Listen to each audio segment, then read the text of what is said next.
కొత్త బైకర్స్ గురు, పాత బస్తీలో రైడ్స్ షురు. పూర్తి వివరాలకు చదవండి రేపటి సాక్షి దినపత్రిక. తెలంగాణ రాజకీయాల్లో అరికిపుడి గాంధీ వ్యవహారం మళ్లీ రచ్చరేపుతోంది. అరికిపుడి సిఎల్పి సమావేశానికి హాజరవుతారా కాదా అనే ఆసక్తి నిన్నటి వరకు ఉండింది. అయితే ఆయన సమావేశానికి వెళ్లారు. అలా వెళ్లడంపై కాంగ్రెస్ బీఆర్ఎస్ మధ్య మాటల యుద్ధం నెలకొంది. ఆ వివరాలు మా కరెస్పాండెంట్ దిలీప్ రెడ్డి రెడ్డి తెలుసుకుందాం.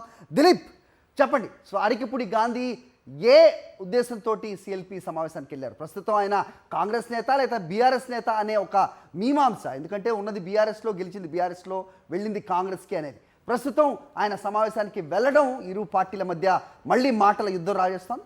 ఏం జరుగుతుంది? అప్డేట్ చెప్పండి. సరే, చూసుకోవచ్చు. ఆ పిఎస్సి చైర్మన్గా ఎన్నికైనటువంటి అరికపుడి గాంధీ సిఎల్పి సమావేశానికి హాజరయ్యారు. అయితే సిఎల్పి సమావేశానికి హాజరవుతారా లేదా అనేటువంటిది ఒక ఆసక్తి అయితే నెలకొనే ఉండే అవకాశం ఉండే పరిస్థితి ఉండే. కానీ సిఎల్పి సమావేశానికి హాజరయ్యారు. అయితే తాను గత వారం రోజుల క్రితం కూడా చెప్పారు, నేను బీఆర్ఎస్ పార్టీలోనే ఉన్నానని చెప్పారు. కానీ నిన్న సిఎల్పి మీటింగ్ మాత్రం హాజరయ్యారు. కేవలం కాంగ్రెస్ పార్టీలో ఉన్నటువంటి వాళ్ళు మాత్రమే, కాంగ్రెస్ పార్టీ ఎమ్మెల్యేలు మాత్రమే సిఎల్పి సమావేశానికి హాజరవుతారు. అయితే ఇటు అరికపుడి గాంధీ అంటే పిఎస్సి చైర్మన్ పదవిలో ఉండి కూడా అటు సిఎల్పి సమావేశానికి హాజరవడం పట్ల ఇటు బీఆర్ఎస్ పార్టీ తీవ్ర అసహనం వ్యక్తం చేస్తున్న పరిస్థితి కనిపిస్తుంది. ఎందుకంటే అసలు అరికపుడి గాంధీ ఏ పార్టీలో ఉన్నారు అనేటువంటిది మరోసారి చర్చ జరుగుతున్న పరిస్థితి కనిపిస్తుంది. ఎందుకంటే ప్రతిపక్ష పార్టీలో ఉన్నటువంటి వ్యక్తికి పిఎస్సి చైర్మన్ పదవి ఇవ్వాలి. అలాగే శాసనసభ వ్యవహారాల మంత్రిగా ఉన్నటువంటి శ్రీధర్ బాబు కూడా బీఆర్ఎస్ పార్టీలో ఉన్నటువంటి వ్యక్తికే మేము పిఎస్సి చైర్మన్ పదవి ఇచ్చామంటూ గతంలో కూడా చెప్పారు. కానీ గతంలో అంటే ఇటు పిఎస్సి చైర్మన్గా ఉన్నటువంటి అరికపుడి గాంధీ అటు సిఎల్పి మీటింగ్ హాజరం పట్ల ఇటు బీఆర్ఎస్ పార్టీలో తీవ్ర అసహనం వ్యక్తం చేస్తుంది. అలాగే క్వశ్చన్ చేస్తున్న పరిస్థితి కూడా కనిపిస్తుంది.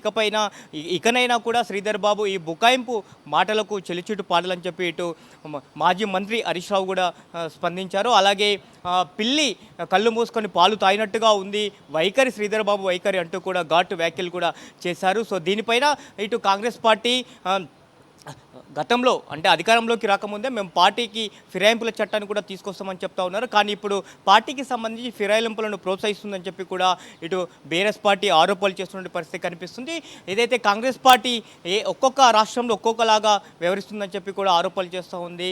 ఇటు హిమాచల్ ప్రదేశ్లో కూడా కాంగ్రెస్ పార్టీకి సంబంధించినటువంటి 6 మంది ఎమ్మెల్యేలు రాజ్యసభ ఎన్నికలకు సంబంధించి బీజేపీ పార్టీ నేతలకు ఓట్లు వేశారు. సో ఈ నేపథ్యంలో అక్కడ ఉన్నటువంటి స్పీకర్ వారిపైన చర్యలు తీసుకున్నారు. మరి అదే ఇక్కడ ఉన్నటువంటి స్పీకర్ ఎందుకు చర్యలు తీసుకోవట్లేదు అనేటువంటిది కూడా ఇటు బీఆర్ఎస్ పార్టీ క్వశ్చన్ చేస్తున్న పరిస్థితి కనిపిస్తుంది. ఇప్పటికే పార్టీ ఫిరాయింపులకు సంబంధించి కూడా 3 ఎమ్మెల్యేలకు పైన కూడా హైకోర్టు ఇటు అసెంబ్లీ కార్యదర్శి కూడా నోటీసులు జారీ చేసింది. వారిపైన 4 వారాల్లో తుది నివేదిక ఇవ్వాలని చెప్పి. సో మరో 7 మంది పైన కూడా ఇటు అసెంబ్లీ స్పీకర్ కార్యాలయంలో కూడా ఈ యొక్క ఫిరాయింపులకు సంబంధించి కూడా అటు అసెంబ్లీ స్పీకర్ వద్ద ఉన్నటువంటి అంశం. గతంలో కూడా అంటే 4 వారాలు సమయం కోరింది హైకోర్టు. ఇప్పటికే 3 వారాలు పూర్తి కావస్తుంది. కేవలం ఒక వారం మాత్రమే ఛాన్స్ ఉంది. అయినప్పటికీ కూడా ఇంకా ఎలాంటి నిర్ణయం స్పీకర్ కూడా తీసుకోలేడు. సో దీనిపైన ఇటు బీఆర్ఎస్ పార్టీ చాలా తీవ్రంగా స్పందిస్తూ ఉంది. పార్టీ ఫిరాయింపులకు సంబంధించి పార్టీ ఫిరాయింపులు చేసినటువంటి ఎమ్మెల్యేల పైన చర్యలు తీసుకోవాలి స్పీకర్ అని చెప్పి కోరుతూ ఉంది. ఖచ్చితంగా ఈ 10 అసెంబ్లీ నియోజకవర్గాల్లో ఉప ఎన్నికలు కూడా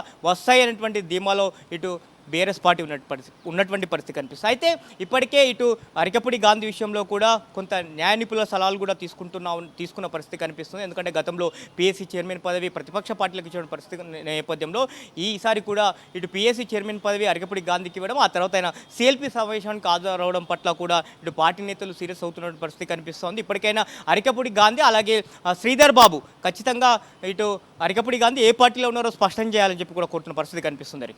ఓకే దిలీప్.